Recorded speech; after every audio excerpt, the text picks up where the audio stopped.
Thank you guys for tuning into a much-awaited episode of the JockTalk podcast. Been a busy couple of weeks. Brock, you just got back from a little trip. Vacation to the Dominican Republic. How was that? Good times. Oh, it was great. It was great. No complaints there. Brock and Lauren looking extra snazzy down there on their as some would say. Yes. Some would say that. So, like I said, it's been a while. It's been a couple of weeks, so we got a full doc today, focusing a lot on the NBA, talking some college basketball, getting into the NFL off season. It's always the NFL season. If we have time, maybe hitting on a little bit of baseball later on, but we'll see. But let's just hop right into it, I guess. NBA All-Star Weekend just concluded.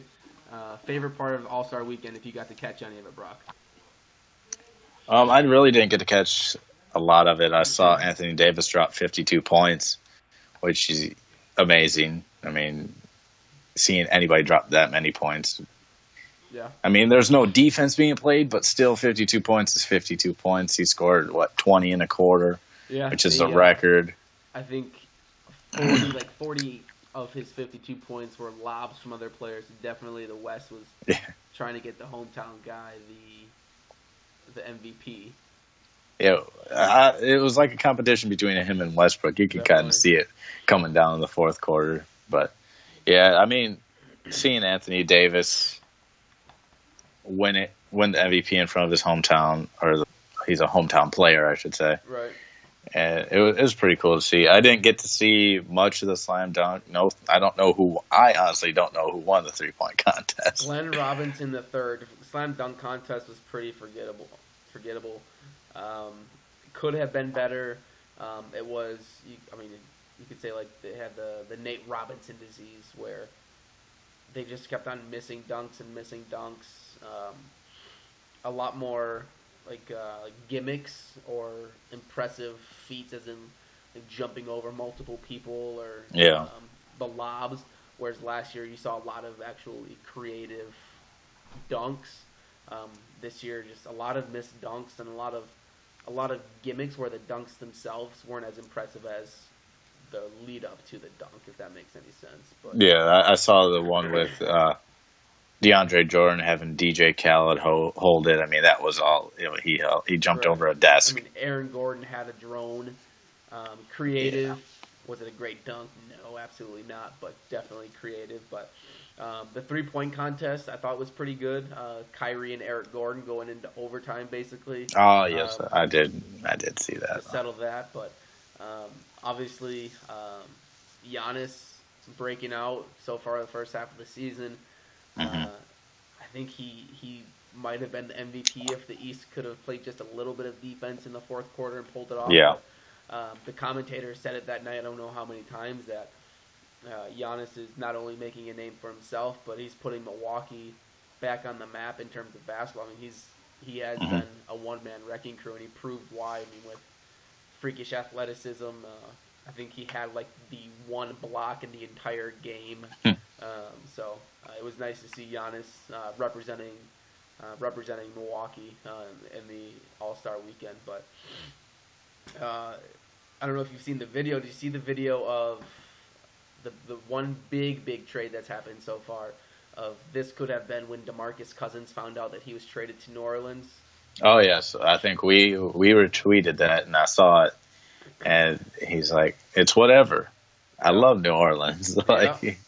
But it could have been the beginning, obviously, of the trades. We've seen a couple more in the last couple of days. So Brock just disappeared there for a second, but I'm back. Sorry. You have Lou Williams going to the Rockets. Yo, that's a big loss for the Lakers. That's a lot of points and a lot of minutes off the bench. That's a big bench for him. I think they're really similar players. Just Corey Brewer or Lou Williams is just better scorer. That much better of a scorer, right? I mean, and for the Lakers to get a first-round draft pick out of that, I think they absolutely, without a doubt, I think they won that trade for what they're going through right now. But yeah, true. They're in a rebuilding. They're not making the playoffs, so they can definitely use that pick And the first trade under the new Magic Johnson regime. Magic which taking over the front office there, which probably, if you ask a lot of people, is a long time coming. It should have happened a while ago, but it definitely should have. I think the biggest shakeup is definitely that DeMarcus Cousins trade is. Who's the winner of that? Because I've been hearing back and forth that Sacramento may not be as far off as a lot of people may think. I think New Orleans, like a lot of people are saying, got away with highway robbery on that. Sacramento, if you look at that team, Boogie Cousins was the one person that you could build around. You don't know what Buddy Hield is going to do. I know the owner of the Kings likes to think of him as a possible Steph Curry, but you don't really have anybody else on that team who you can start to build around. You can't build around a rookie. No. So I guess it's just waiting to see. Unless your name was LeBron James. Exactly. That's the only way you can rebuild around a rookie. Yeah. So I think New Orleans definitely won that trade. Now I think it might be it's a lot premature to say that the Golden State Warriors should be worried if the Pelicans can squeeze into the 8th spot. Right now, I mean, they're 11 games under 500, a couple games out of even getting close to the 8th spot in the playoffs. They still have 3 teams they would need to jump. So I think that's premature, but I think they're looking to the future. It is possible, but one thing I was hearing from Boogie Cousins' agent that was retweeted and tweeted out or leaked out, it said that before this trade even happened, his agent said if Cousins gets traded, there's a chance that he will not resign with the team that he gets traded to. So if this happens where DeMarcus Cousins does not re-sign with the Pelicans, he loves the city of Sacramento. And days before he got traded, he said he loves the city of Sacramento. He wants his number retired in Sacramento. So, that's just one of the, but could he play them and go back to Sacramento? Absolutely not. And 0%. Sacramento 0%. You think 0%? Negative 85% chance. But if you think about it, then if Boogie goes back, he has 2 first-round picks, Buddy Hield, and Tyreke Evans returning. No. I mean, it could happen if he really, truly wants to have his number retired as a King and not a Pelican. He might go back. Not a slight chance. I think there is a slight chance. The amount of rumors that have gone down over the course of the last 3 years, the last week, if you heard Vlade Divac, their GM, say after the fact that, we rejected better offers for him. After saying and sticking by, we're not trading him, to admit, we rejected a better offer earlier in the week, as the great Stephen A. Smith would say, so disrespectful. It could happen. I'm just saying it could happen. It could. It could, but it won't. I'm so there is. You're saying there is a chance. I'll shave my eyebrows off if Boogie Cousins resigns in Sacramento in the offseason. Okay, I will hold you to that. I don't forget that. Sorry, everybody could see me. If my head explodes, it's because the wife heard me say that, and he has some. Take off your glasses. He has some bushy eyebrows. That's a lot off once. I can't see myself in the camera anymore. But if Boogie Cousins resigns in the offseason, those bad boys are gone. You will see me with painted on eyebrows. There's a chance. I think. No, I think there's a few viewers and listeners out there that will agree with me. If you agree with me, hit us up in the comments wherever you are on Facebook or Twitter. Say, yeah, it could happen. If you think about it, it could happen. It could happen. It could. Anyways, some other minor trades, nothing quite that big, but you have Ersan Ilyasova getting traded to the Hawks for for the one and only Tiago Splitter. I mean, you've heard rumors all day about how you hear about the Bulls and looking at maybe trading Jimmy Butler, the Pacers maybe taking a listen for Paul George, Nerlens Noel, rumors about going to the Bulls. Another trade, though, the Wizards did trade for Bojan Bogdanovic from the Nets. The Nets just trying to get rid of as much as they can. They're in a really bad spot right now, but we're going to keep on waiting and seeing what's going to happen, what's not going to happen. As with most sports and most years, the trade deadline usually is all hype and no bite. Mm-hmm. But one correction, you said Nerlens Noel to Chicago. It's Jahlil Okafor, the other big man. Oh, thank you. That's right. But and another Chicago. Another big man that you failed to mention is the Clippers' big man, Blake Griffin, possibly going to the Celtics. But that one is just speculation right now. It's nothing real big. Everything's pointing to the Celtics making a move. Do the Celtics need to make a move to help them push the Cavs to maybe Absolutely. a 7-game series? Absolutely, I think who's a better fit? If you needed to trade, if they needed to trade one person, who would you want as a Celtics fan to get? Would you want Jimmy Butler, Paul George, or would you want Blake Griffin? A couple things. I would probably, honestly, I would go with Carmelo Anthony over any of these guys for one reason. It's going to take less to get them. It's going to take less to get Melo because he's on an expiring, or he's less in his contract. I think to get Blake Griffin, the Clippers are going to want King's ransom. Paul George, the Indiana Pacers are going to want even more, and rightfully so. And I think in terms of Jimmy Butler, he would be probably the next guy, either him or Paul George. But I think what the Celtics need is scoring.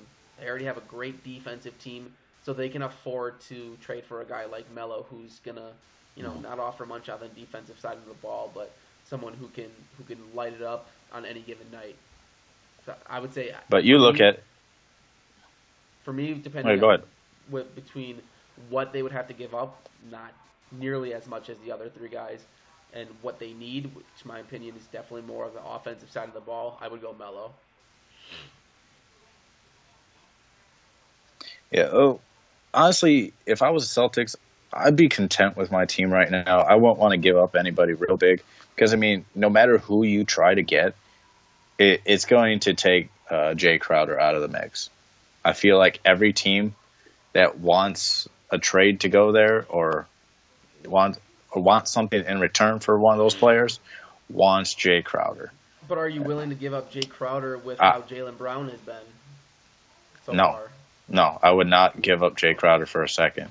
His defensive presence, he doesn't necessarily scare you on the offensive side, but his defense, I would not trade his defense. If you gave up, what if you say the Bulls and Jimmy Butler? What if they say, give me Jay Crowder, the Nets pick, which is probably going to be a top 3 pick from all the looks of things, and next year's first round pick. Jay Crowder, he's not Jimmy Butler in terms of his offensive game, and he's not Jimmy Butler. Jimmy Butler is a great defensive player. I still wouldn't do it just because Jay Crowder. I think the chemistry they have in Boston right now, top to bottom, I wouldn't want to mix that up at all. I just think, and that's the other reason why I wouldn't go with one of the other guys. I would go with the Melo. Isaiah Thomas. He's got a big contract coming up next year. Yeah, he's gonna get paid, and they have to keep. The salary cap is gonna go up in the NBA, but you gotta be able to pay the man. Yeah, Celtics. I don't think they need to do anything this year. You can be. You want with with J.R. Smith being hurt, I know he's going to be back before the playoffs, or it should be. Yes. Kevin Love hurt. I mean, it's going to take them time to get back and gel and mesh. So I think if it's going to happen, you take advantage of Cleveland's injuries. Yeah, you have to. You have to at least push that 2 seed. You might even get that 1 seed. You're not too far behind. If Cleveland, they're in the 2 seed right now. You got to hold on to that 2 seed if you want. If you're Boston, you can't slip. You can't have a bad month. You can't slide into the 4 spot because you get to the middle of the pack. You get to some hungry teams like if a Milwaukee Bucks can go on a run now that Chris Middleton's back. That helps the scoring of the Bucks, but I mean, you hit the middle of the pack in the East. It's very competitive. You got a Toronto. You have Milwaukee if they can make it in. You have a bunch of teams over there that just play very good basketball and are mismatches for everybody. Absolutely. I mean, you could honestly say you throw Toronto in there. Atlanta plays Washington. Washington is a middle of the pack team, but they can. Probably the hottest team in the NBA right now. Yeah, going into the All-Star break, they're the hottest team. They're probably one of the most fun teams to watch defensively, offensively. They're gelling right, and if they can hold on to that momentum, Washington would be one of the scarier teams to face if you're a top seed and they end up getting a lower seed underneath, like a 5 seed or 6 seed. I wouldn't want to face Washington no matter where you're at right now. I would not want to face Washington. No. Not with the 2 guard. I mean, it obviously starts at the top, but not with what they have going with them. But, excuse me. You asked the question, what would I do if I were Boston? Let me space it out a little bit more than that for you. But let me say, if you're the Bulls with Jimmy Butler, or if you are the Pacers with Paul George, what does it take for you to get rid of them? Say, let's go Paul George. I think personally, I think he's a better player overall. Mm-hmm. So what does it take for you to part with Paul George if you're Indiana? See, I would not want to get rid of Paul George. I want to build around Paul George, but seeing that that's not their direction, I guess they're going. You want at least one of those top picks, the top 3 pick protected. You need something bigger. You need, if you're gonna tank. Technically, if you want to tank, you take a pick and then you take like a Marcus Smart, who is still there on defense, or a like Kelly Olynyk, which they lack in the big man category. They could take a Kelly Olynyk, or who else they got? They got a Jonas Jerebko. Right. You could take a multitude of players, but if that's since they're not trying to rebuild around one player, you could take a bunch of players and then hope to get that top 3 pick, which you look at this draft this year, it's going to be it looks like it's going to be one of the deepest drafts, one of the best drafts that we've had in quite some time. Right. Yeah, I mean, like you said, I agree. I'm not getting rid of him. If I get rid of him, I'm trying to get a young, maybe not star, but a young, really good player, and the draft picks, something like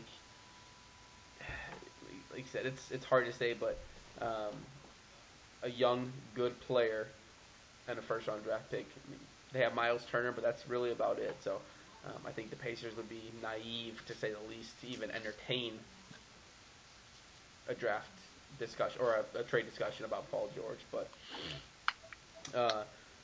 other news in the NBA that we have, obviously we mentioned it earlier, but the Lakers finally making moves. Magic taking over as GM. Kobe's longtime agent, Magic as vice president of basketball operations. Kobe's longtime agent rumored to be offered the GM spot. So we're looking I'm assuming Duke just lost. Syracuse with the buzzer beater. But Kobe, there's rumors that Kobe's going to have some say with how the Lakers organization, where they go, whether if it's just listening to Kobe in terms of drafting or trades or whatever, what have you. But anything else from you from the association? Not too much. I mean, it should be. It's gearing up to be a great second half of the year.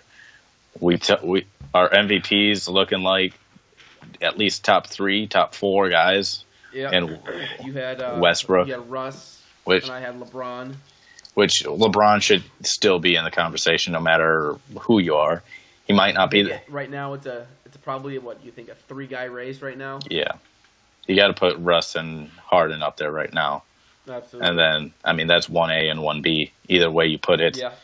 Either way you put Absolutely. it is pretty good. Whoever would win that A-B is very good discussion and argument on who you would want and why you would want them. And then you would have you could honestly, LeBron is 3. Who else? You could throw Kawhi's name in there. Yeah. I would throw Giannis's name in there too. It might not be right up there with him, but what he's doing in Milwaukee with limited help now that Jabari Parker's out again with another ACL injury, and he's still putting up the same numbers that he did with and without him. So Giannis, I think Giannis is one of the more valuable players to their teams outside of like a LeBron. Right. He without getting too much on the Bucks, he is the only reason why Jason Kidd has a job right now. If Giannis wasn't making the strides as a player as he is, Jason Kidd would be gone. Definitely, because whether or not that's credit to Jason Kidd for developing Giannis, or Giannis just taking upon himself to get more gym time, whatever the case is, Giannis is the reason why Jason Kidd is the head coach of the Milwaukee Bucks right now. Yeah, definitely. I mean, you look at the Bucks as a whole team. I play a lot of FanDuel, and one game, John Henson's playing 30 minutes. The next game, he plays 4. Yeah. And Jason Terry then plays 30 minutes. But it's the inconsistency of their lineups I don't understand. I mean, you win with a lineup. You play that lineup 3 straight games.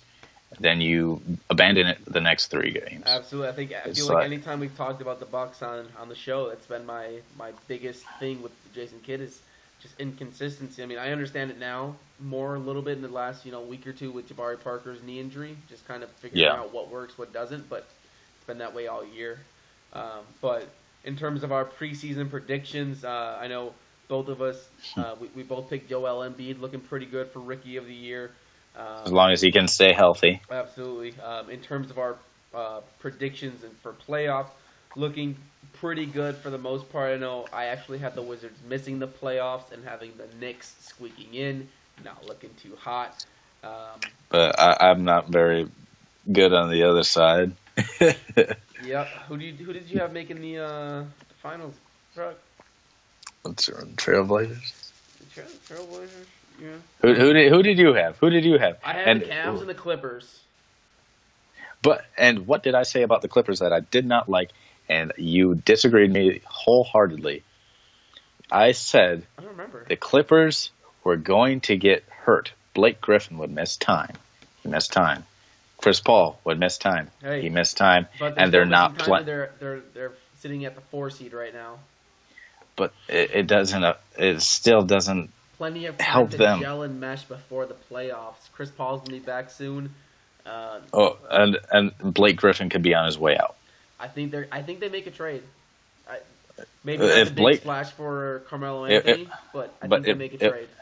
If Blake Griffin's gone, does that team make the playoffs? Yes, because if Blake Griffin is gone, the Clippers make a splash and trade for Wilson Chandler and Kenneth Faried from the Nuggets. I don't disagree with it, but I mean, Blake Griffin's game doesn't impress me. He can dunk. He's an athlete for sure. He deserves. He's developed a little bit of a jumper. But I mean, he doesn't scare me offensively.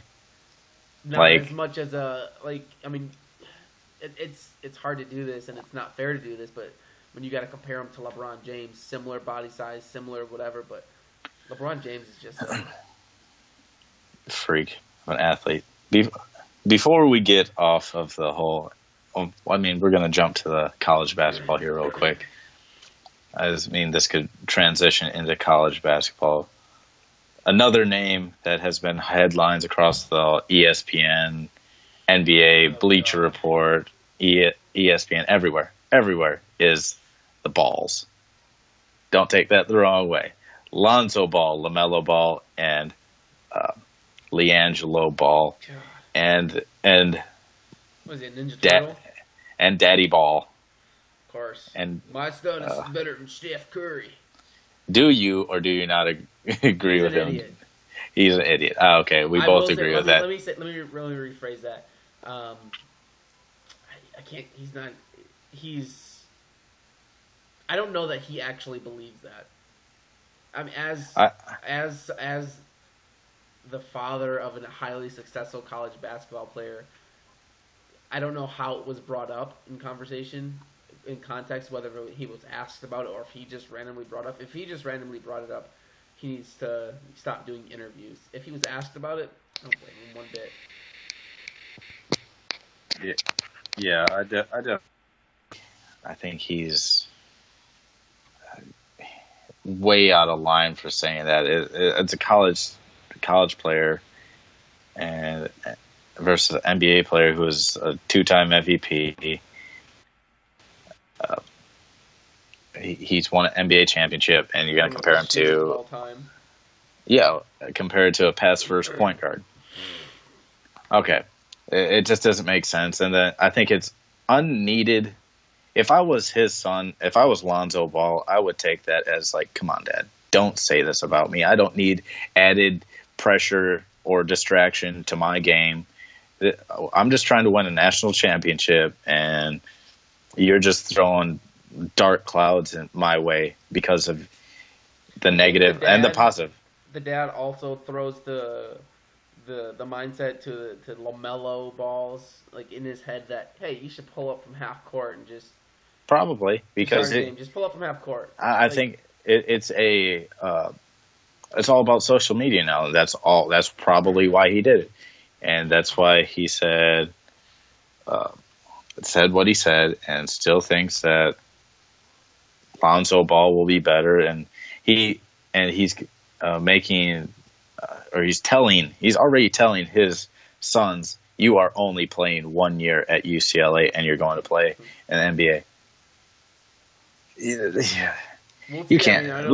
There's rumors of just upping the age restriction in the NBA, which they should, but that's a different topic. But I'm saying, like, as neither of us have kids that I know of, Matt. Nope, we're good. All right, thought I'd ask. So neither of us has kids, but if I had a kid and he was a star athlete and he's getting a lot of attention, I'm not going to say that. I'm gonna let his game do his talking. Keep it quiet. I mean, he doesn't need any more attention that he's already getting on a national spotlight on UCLA. What are they, 3, 4 now? Yeah, they're up there. It's like he's already getting all this attention. Don't bring it on him even more. It's just ridiculous. I think LaMelo Ball is a joke. I think he's overrated. He scored 92 points, cherry picking, shooting 12 of 29 from 3-point line. It's like. Speaking of Lonzo, though, besides the distractions from his younger brothers, besides the distractions from his dad, he is a really good basketball player. He is. Don't get me wrong. He is probably, I would say, a top 5, top 3 pick right now. College player of the year, period. Lonzo Ball's up there. When you got to put a lot of the freshmen, Lonzo Ball, Markelle Fultz, put some of them up there. The kid from Gonzaga, William Goss, is up there. Your boy Joel Berry or Justin Jackson is probably in there. You could say Malik Monk having a heck of a year. Luke Kennard. Yo. I don't know if you dislike him as much as I think Grayson. I think he has a better game than Grayson. Sorry, I missed a letter, I guess.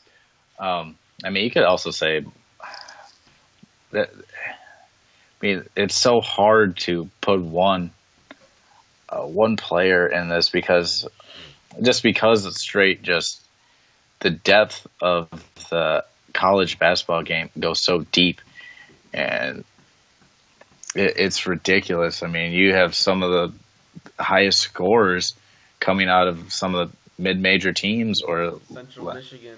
Yeah, Marcus Keene almost averaging 30 points a game, but he's not getting any sorts of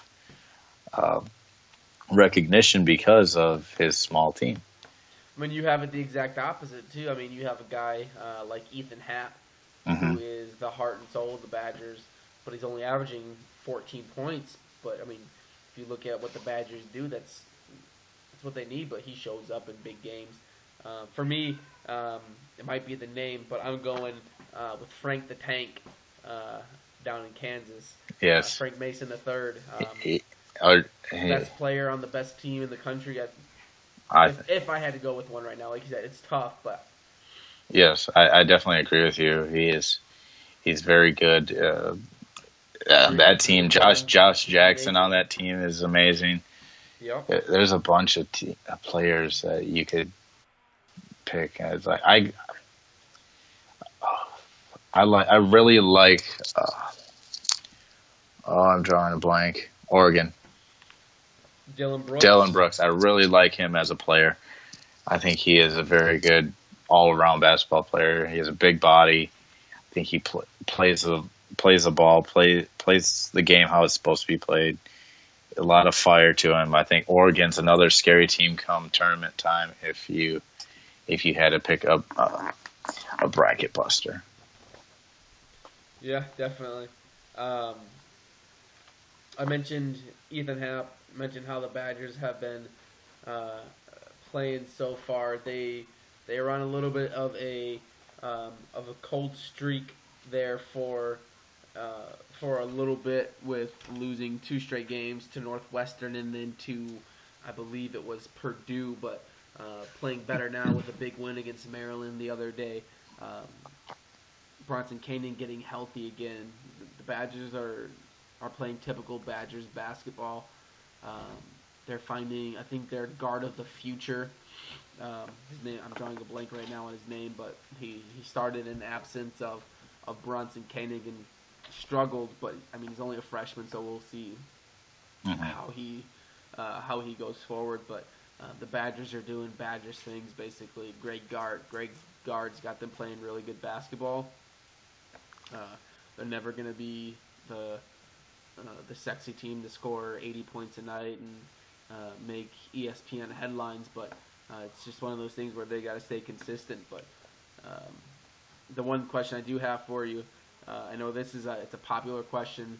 For me, it's an easy answer, but does Gonzaga, playing in that conference with that strength of schedule, deserve to be the number 1 team in the country? What they do year in and year out, I think they do deserve it, but I think even if in a win, I think they still. If like a number 2 seed or Kansas comes up with a big win, or you got Nova versus Butler tonight, you can honestly say if Nova beats Butler, move them to number 1, just because the Gonzaga, like you said, Gonzaga's strength of schedule is not the strength as everybody else's. You look at top teams going head to head every night. You got UNC Louisville right now as we speak, 7 versus 8. That ACC is one of the hardest conferences to be in, top to bottom. And as you see, as well, I celebrated as Syracuse hit the game-winning 3 against Duke. Syracuse isn't Syracuse anymore, but they are playing very well. And it was at Syracuse. So I think that's the one thing that I love about college basketball is that any game just like you would say in football, any given Sunday, any given game, if you're the away team, now if you're the home team, nothing's given. Like there's definitely parity from maybe not from top to bottom, but parity more so in college basketball than in probably any other sport, college or professional. Yeah, I mean, compared to we could say 5 years ago, Wisconsin was unbeatable at the Kohl Center, unbeatable, and now it's like we'd like to have the home field or the home court advantage, but it's not given like it was even just 5 years ago. Right. I mean you could say that ending recently. Yeah, you could say that about anybody. Kansas, Kentucky, North Carolina, Duke, all the really hard places to play don't seem as intimidating anymore as they used to, because the so well-rounded talent around the country. I mean, I was looking up the top players in the country, and Central Michigan got a guy who's scoring 30 points a game.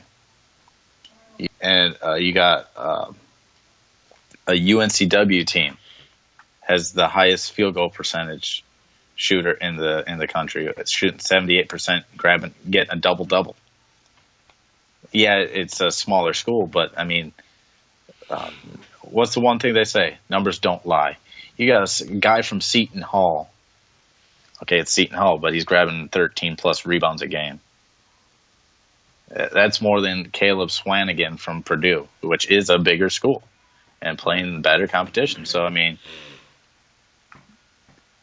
you would expect more missed shots from if you're a big guy in the bigger conference. If you can control the boards and you control the paint, you should be able to get blocks. You should be leading in other things. But I think just the well-roundedness of college basketball, even now, is growing into the college football, which upsets aren't as big as upsets anymore because of the amount of talent in this day and age that we're coming into. We're seeing like freakish athletes. I mean, like to piggyback off of what you've been saying, just real quick, you've been mentioning the well-rounded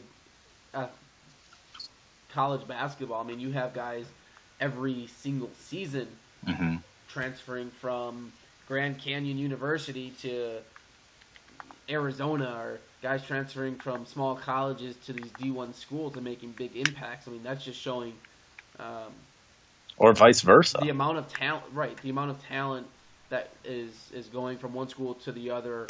The amount of talent that that these schools are either missing out on, or that it just takes players a little bit longer to actually develop and find themselves. Yeah, I mean, you have these smaller schools have 4 seniors on the team making a big run, and everyone's shocked. It's like, no, they're playing 4 years. That's why they're playing these freshmen. They're bully balling them. It's just like you go to the park and you're playing against older guys, and they'll just bully you.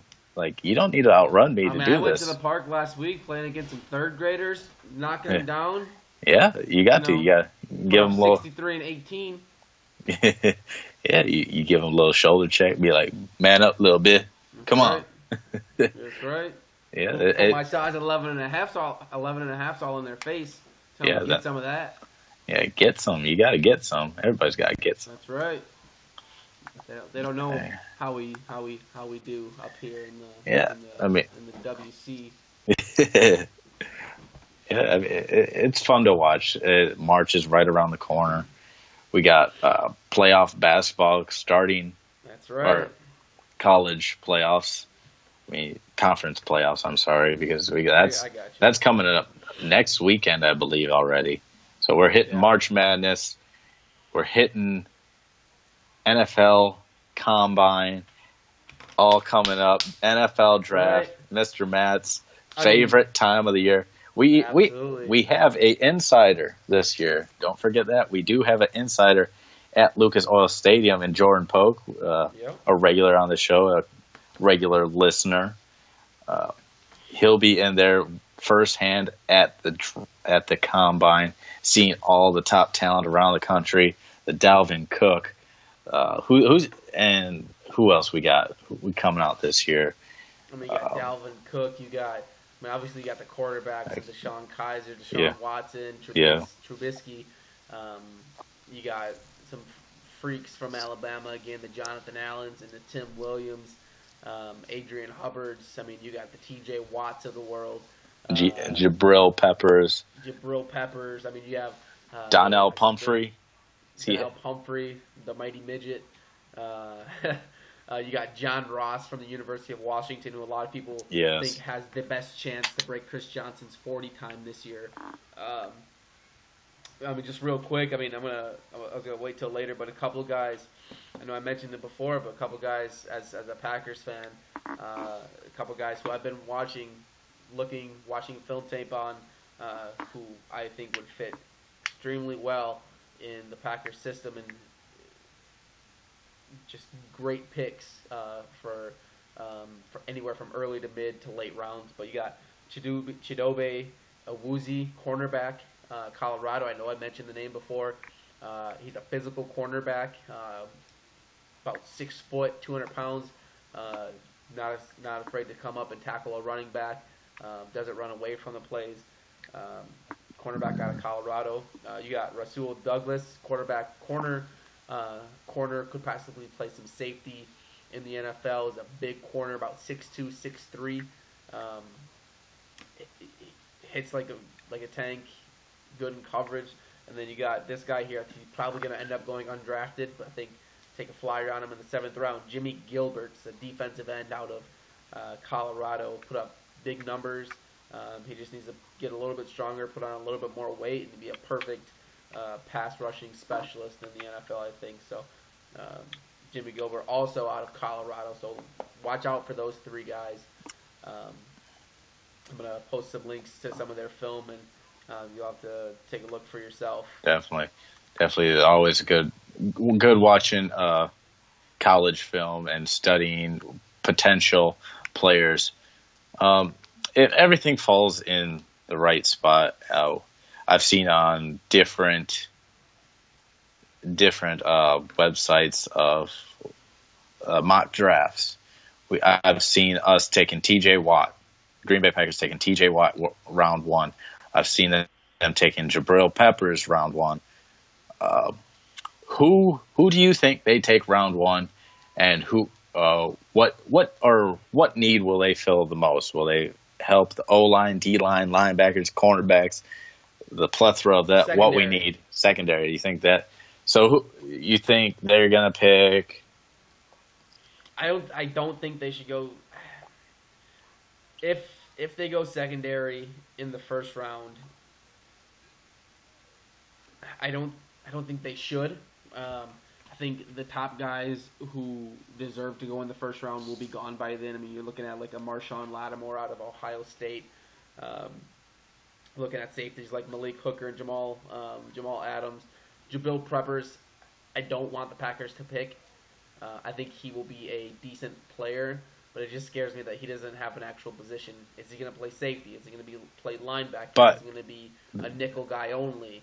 But the one thing that the Packers needed this year was a guy that can play every position because of how many injuries we had at every position. I agree, but I don't. The Packers needed a shutdown corner this year. They're coming a dime a dozen now with these shutdown corners. You need a fast guy that has ball skills. You don't need a shutdown. You don't need a press guy.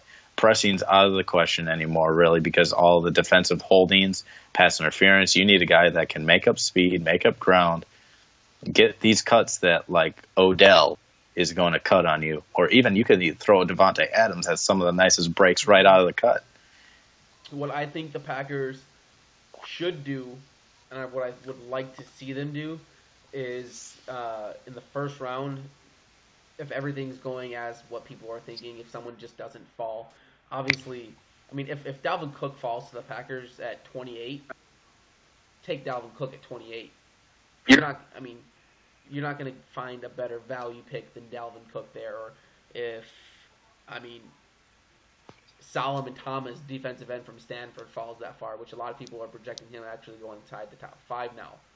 you pick him. But I think the Packers go with the pass rusher, whether it's a Tim Williams out of Alabama or a T.J. Watt T.J. Watt from Wisconsin. I think I want them to pick a pass rusher who was not primarily a down lineman in college. I don't want to see them pick a Dayton Jones, a guy who's closer to 300 pounds than he is to 200. I want to see them pick a true stand-up outside linebacker as opposed to a guy who's a tweener. Yeah, another guy that I saw that was on the board or on the Packers board when they or on a mock draft was Christian McCaffrey. Would you or would you not want the Packers to pick up Christian McCaffrey? Not at 28. If he falls in the second round, you take him. Absolutely. He's gonna be. Is he kind of like that? Is he kind of like that Eddie Lacy pick that we should have picked him in the first round, but we didn't, and he still fell to us in the second round, and we were fine with it? I think it's different this year because the amount of needs in the Packers defense. True. I think we both agree. We're both Ty Montgomery fans. Yes. I think he is a starting caliber running back in the NFL. If Christian McCaffrey is there at the end of the second round, I would not be upset if you took him. I would not like to see them pick him in the first round, or I would not like to see them trade up to pick him in the second round. But if he's there at 56, is it? Yeah, 56. I think take him. Yeah, I mean, you Christian McCaffrey can obviously bring something to the Packers. If the Packers do happen to get McCaffrey, does that say something to Eddie Lacy like, hey, you might get cut this year, or trade bait? Eddie Lacy's actually pretty sure Eddie Lacy's an unrestricted free agent. Eddie Lacy's. I thought it was. I thought he was one. I thought this was. I think you're right because we discussed that because this was his contract year. Yeah, I don't think they bring him back under. This is any circumstance. Running back class you can get, but you can get James Conner in the 5th or 6th round from Pittsburgh. Yeah. You can get Corey Clement in the probably anywhere between 3rd and 5th. Our boy Dare Ogunbowale in the 5th or 6th round. Great receiving back. You can say 7th round. I won't be offended because there's a lot of running backs this year. I mean, you even look at free agents in the NFL. Rumors about Latavius Murray, AP being linked to the Packers. I wouldn't do it because you'd have to overpay him. I think. I don't think so. I think he would play for the Packers for under what other teams that were picking him like. Outside of the Giants, I think Dallas is just a dumb place for him to go. If you give the Packers, if you're the Packers, what's the most you offer him in terms of money and years? I think you got 3 years, most 3 years. See, I'm thinking 1 year, $8 million. Yeah, I was gonna say around the $5 to $8 million range. Because I don't do more than 2. I don't think more than 2. Like I said, I think Ty Montgomery is a promising young back. He looked for being a converted receiver mid-season. He looked great. I think good is an understatement. He looked great for what he. Yeah, well, they got away from it too. They got away from him because they didn't want him to be full-time running back, so they got away from him. They struggled. That too, and Ripkowski. I mean, Rip had some good carries in the season. I mean, I don't think running back is our biggest worry. It's signing T.J. Lang. I think you need to. I completely agree. I think that is I think that's your number one priority right now. Sign him. I agree more than I know. We always talk about Ty Thompson needs to go sign free agents. I could not agree more. Re-signing T.J. Lang is the most important thing to do this offseason. Yeah, number one. Anyone else that's a free agent, Nick Perry, it'd be nice if you could re-sign him. I wouldn't overpay him. No. He can't stay healthy. No, I definitely would not overpay Nick Perry. I mean, his inconsistent play, like you said, entries. He's been last year was a very good year out of Nick Perry. I will say that. Same with Dayton Jones had a great year compared to all the other years he had. He was very successful. I mean, you have guys like Kenny Clark for a little bit of playing time. He made some splashy plays. So I think the defensive line is in promising hands. Whether they move Mike Daniels outside, move Kenny Clark outside. Yeah. I think that's the one thing I don't want them to get. I think they need a coverage linebacker or a run stopper linebacker. Because Blake Martinez was a balanced linebacker. He did all right in coverage. He did all right in run stopping. They need a intimidator.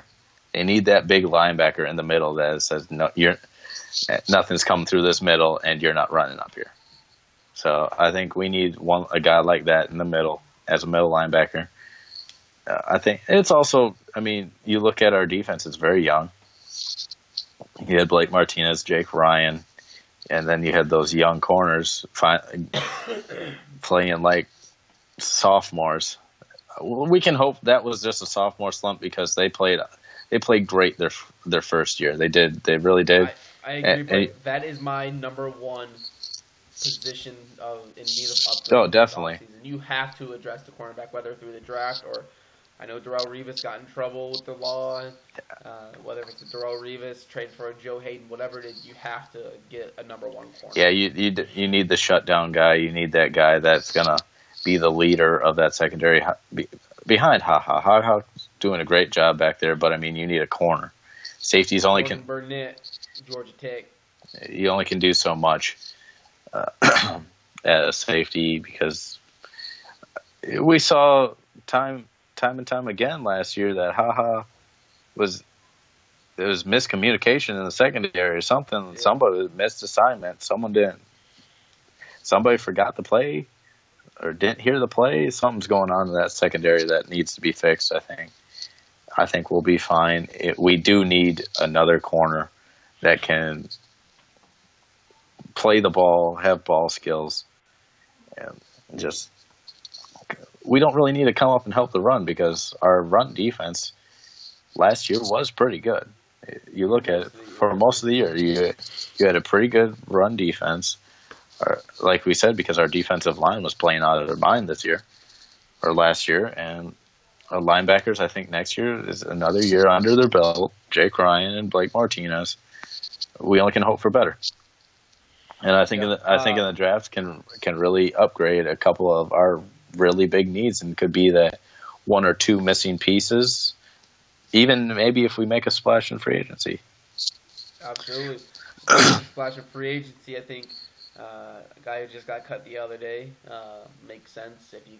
Anything makes sense for the right price, but you sign Mario Williams to a 1-year, $3 million contract, have him specialized pass rusher, basically do exactly what Julius Peppers has been doing for the last 2 years, but maybe get a little bit of an upgrade from there. But you look at that. Fresher legs, younger legs. Julius Thomas traded to the Dolphins. Brandon Albert looks like he's going to the Jags.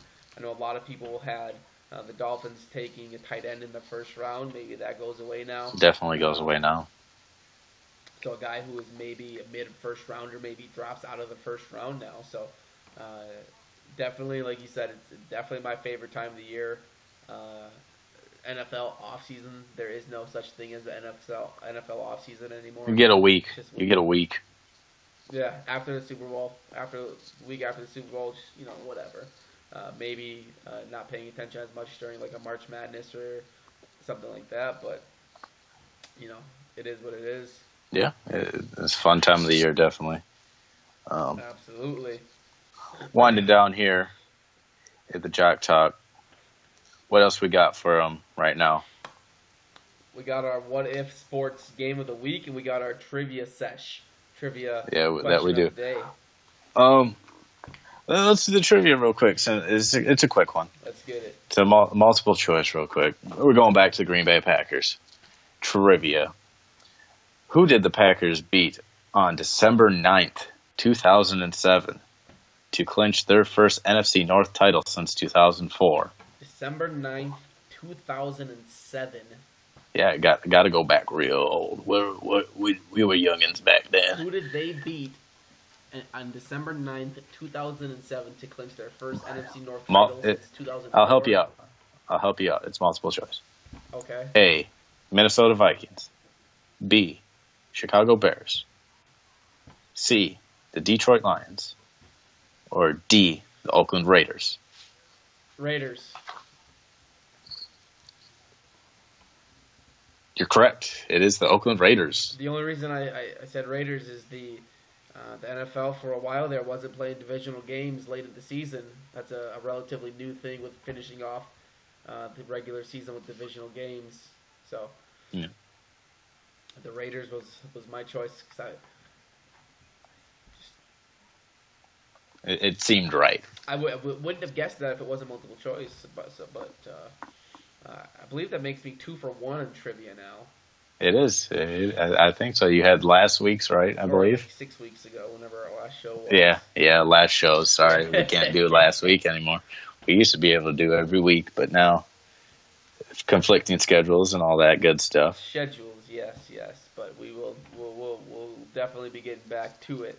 But speaking of getting back to it, the What If Sports Game of the Week comes from a listener and a follower. Shout out to Fred Olson. I believe this question came via Facebook. It did. What would happen if you would take a starting lineup of all Kentucky players, basically? We got John Wall at the 1. We got Devin Booker at the 2. Anthony Davis at the 3. Karl Anthony Towns at the 4. DeMarcus Cousins at the 5. We went even a little bit further, and we gave the bench consisting of players like Michael Kidd-Gilchrist, Nerlens Noel, Eric Bledsoe, Brandon Knight, divvied up their minutes all throughout. But we put them up against this year's Golden State Warriors team, a team that has 4 All-Stars and arguably one of the best teams in the NBA. Wasn't as close as I was thinking, to be completely honest. The Warriors got off to a quick 3-0 start. Kevin Durant, MVP of each of those first 3 games. The Kentucky team did make it close the next 2 games, winning the 2 games pretty big, actually. The only 2 blowouts of the series came in games 4 and 5 from the Kentucky team, with Anthony Davis winning MVP both of those games. But the Warriors did finish it in 6 with Steph Curry putting up 43 points in the decisive game 6. So in a 7-game series, Kentucky or the Warriors almost blew another lead. That's right. Is what you're saying. Right. I was hoping it was going to happen. But the All Kentucky team, which rumors are flowing. Coach Cal's freaking out at Kentucky, getting booed. Does Coach Cal go to New Orleans and bring in some more Kentucky guys? Who knows? If Coach Cal goes to Kentucky, does he do what Chip Kelly tried to do and bring in a whole bunch of his college players? Absolutely. He drafts 2 Kentucky players in the draft in the second round and brings in the Harrison brothers. He trades for all of his Kentucky players who've been a little bit of a bust in the NBA. You bring over Willie Cauley-Stein.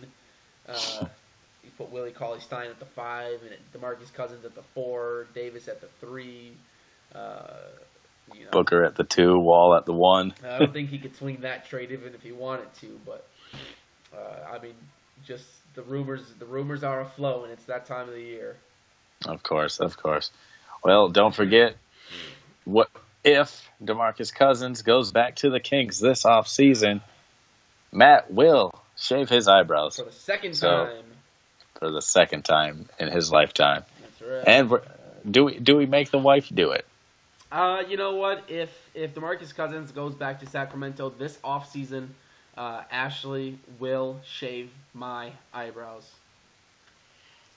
Heard that here. You heard it here first. She's giving him the death stare. We can tell. We can see it from here. Yeah. It's just going right through you. That's right. Piercing through your soul. I can feel it. Well, don't forget to tune in for that. cast your vote. We'll put out a poll. Does DeMarcus Cousins stay or go? You got to agree with me. Just because you want to see his eyebrows. You don't think I have to be right just to see his eyebrows be gone. You vote for me. You vote with me and say DeMarcus Cousins will go back to the Kings this offseason. I guess we'll just have to wait and see. Yes, we will. Well, Matt, it's been a fun time. Thank you. It's been a minute. It's been a good 60 minutes. Well, good luck. I hope everything works out. And it was fun. It was fun this show. And I think what else we got? You can follow us on Twitter and Facebook. Share us with your friends. Like us. Subscribe on YouTube. Our links are on Twitter. They're on Facebook. Whichever one you follow us on the other. Just cause that's right. You're a valued listener to us. Thank you to everyone who follows and listens. We very much appreciate everybody. And what else, Matt? What else you got? I got nothing else. That was pretty expertly done. Of course, that's all we do here is expertly. We do it gooder. That's right. I didn't even. We do it gooder here on just water. Yeah, I'll hold it up for you though. How about that? That's right. Catch us outside. How about that? That's right. Other than that, Brock, we will see you next time. Like I said, everybody, thank you for listening. Have a good night.